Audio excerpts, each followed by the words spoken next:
বলা হয় মুসলিমরা নাকি সন্ত্রাস, এ ব্যাপারে আপনার মতামত কি? মুসলিমরাই তো পুরা দুনিয়াতে সন্ত্রাসী করে, এ ব্যাপারে মতামত কি?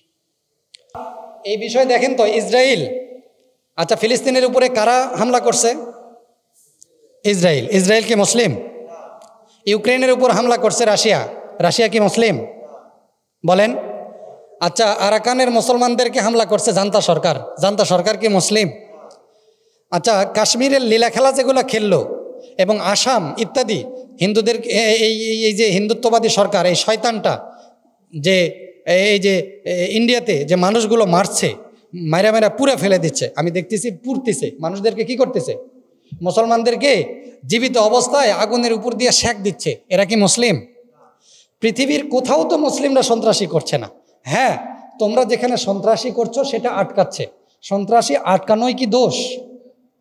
আমি সেদিন একটা রিপোর্ট দেখলাম গুগলে সার্চ দিয়ে, যে আসলে দেখি তো যে পৃথিবীতে যে মুসলমানদেরকে সন্ত্রাস বলা হয়, সত্যিই কি এরা সন্ত্রাস?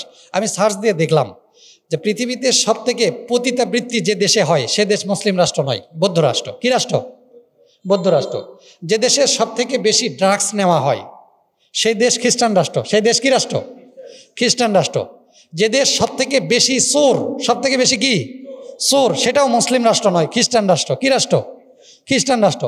ভাই, পৃথিবীতে যত অপরাধ আছে সমস্ত অপরাধের আপনাদের সিরিয়াল অনুযায়ী, অর্থাৎ আপনাদের রিপোর্ট অনুযায়ী, আপনাদের গবেষণা অনুযায়ী সমস্ত অপরাধের মূলে আপনারা, পৃথিবীতে সব থেকে অস্ত্রের ব্যবসা বেশি কে করে? Israel America. Israel America. সব থেকে বেশি মারপিট কে করে? Israel America. সব থেকে বেশি গন্ডগোল লাগায় দেয়, মানুষে মানুষে রাষ্ট্র রাষ্ট্র গন্ডগোল লাগায় দেয়, অস্ত্র বিক্রি করে কে? ইসরায়েল। পৃথিবীর কোন মুসলিম রাষ্ট্র এ যাবৎ পর্যন্ত কোনো দেশের সঙ্গে কোনো দেশের গন্ডগোল লাগায় দেয়া অস্ত্র বিক্রি করছে? আপনারা রিপোর্ট দেখাইতে পারবেন? কেউ পারবেন না। অথচ দেখেন, আপনারা সন্ত্রাসী করবেন, আপনারা চাঁদাবাজি করবেন, আপনারা সব কিছু করবেন, আপনারা মুসলমানদেরকে মারবেন, আর আপনারা আমাদের উপরে দোষ দিবেন। এটা মনে হয় কাল্লাচরের মতো ঘটনা হয়ে গেল। মানে নিজে দোষ করা, উপরে অন্যের উপরে কি করা? দোষ চাপায় দেয়। আমার অলিপুরীর একটা ওয়াজের কথা স্মরণ করছে। যখন আমি মিজান বা নাহবামির পড়তাম তখন একটা রেসালা পড়ছিলাম, হাজি সাহেব বুঝছেন, ওই রেসালায় মাওয়ায়েজে অলিপুরি এরকম একটি কিতাব আছে। এই কিতাব অথবা অন্য কোনো রেসালা, এই রেসালার মধ্যে অলিপুরি আলোচনা করছিলেন যে কাল্লাচোরের ঘটনা। এক অঞ্চলে একটা কাল্লাচোর ছিল। কি ছিল? কাল্লাচোর। ও বাজারে চুরি করতো। ওর চুরি করার পদ্ধতি কি জানেন? ও বাজারে যাইতো, যাই একটা দোকানের সামনে দাঁড়াইতো, দাঁড়ায় বলতো, মুরব্বী আপনি কি কাল্লাচোরে চিনেন? বলে না। কয় মনে করেন কাল্লাচোর আপনার দোকানের সামনে আসলো। কয় হবা মনে করলাম। মনে করেন আপনার জিনিসটা ফট করে এইভাবে নিল। কয় হবা মনে করলাম। ও কিন্তু মনে করতেছে, আর এ নিচ্ছে, অলরেডি নিয়ে নিছে। তারপরে আবার বলতেছে মনে করেন এইভাবে দৌড় দিল। ও দৌড় দিছে। ও কি করছে? দৌড় দিছে। দোকানদার এবার চিল্লাচ্ছে, এ বাজারে কাল্লাচোর আসছে, কাল্লাচোর আসছে। বাজারে কে আসছে? কাল্লাচোর আসছে। কাল্লাচোর। কাল্লাচোর বাজারের ওই পাশে যায় আবার কাল্লাচোর কি বলে জানেন? ও নিজেও বলে কাল্লাচোর আসছে, কাল্লাচোর আসছে, সাবধান সাবধান।